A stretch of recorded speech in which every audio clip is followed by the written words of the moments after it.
In this lesson, we're going to be talking about malware and malware analysis.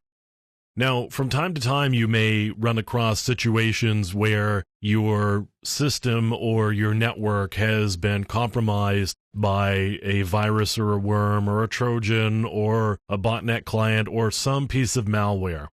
And what you may want to be able to do is figure out exactly what that malware did so that you can determine the destruction or damage that was caused, and also be able to figure out whether your company has been put at risk by information leaving your enterprise.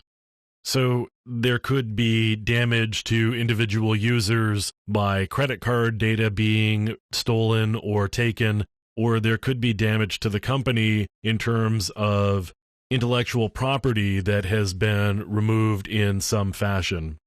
So in the next few lessons, we're actually going to go through some malware analysis techniques. And in this lesson, I just wanted to give kind of a brief overview of some reasons why you may want to do malware analysis. And again, that's because you may have situations where you've been attacked by a virus and you need to figure out what it is that the virus did, or what it is that the worm did or is capable of doing. And sometimes antivirus software doesn't get the signatures up to date in a fast enough period of time so that the virus has been removed. So now you've got this virus that's working on your network or on your systems and doing things, and you don't really know what it is that it's doing.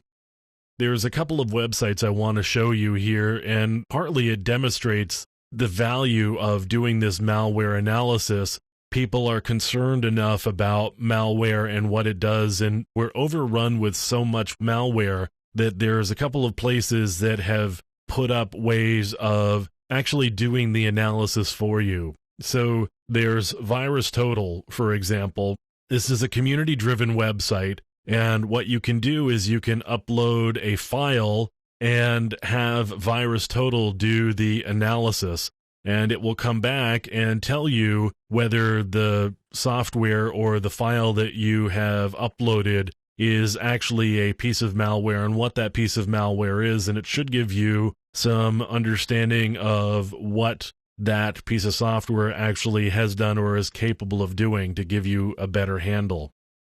Now, there's another website here, and this one actually gives you the ability to not only just do a simple analysis from file properties or from things like a hash of the file, where VirusTotal is really looking at the characteristics of the file that you've uploaded.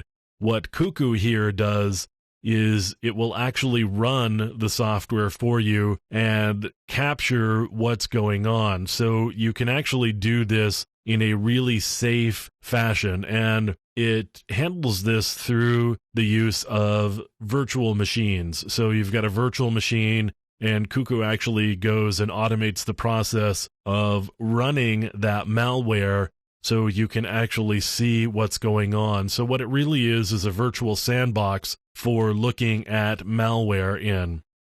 So again, we've got this software that's being used for malicious purposes, and you may want to understand what's happening on your network and what damage this piece of software that has been introduced to you is causing, so you can try to figure out whether you need to close the barn doors or burn the barn down, or what you need to do in order to protect yourself and recover from the activity that has gone on through the use of this piece of malware that's been introduced. So here's a couple of things here, and in subsequent lessons we'll get into more manual techniques where you can really get your hands on the malware and take a look at what it's actually doing.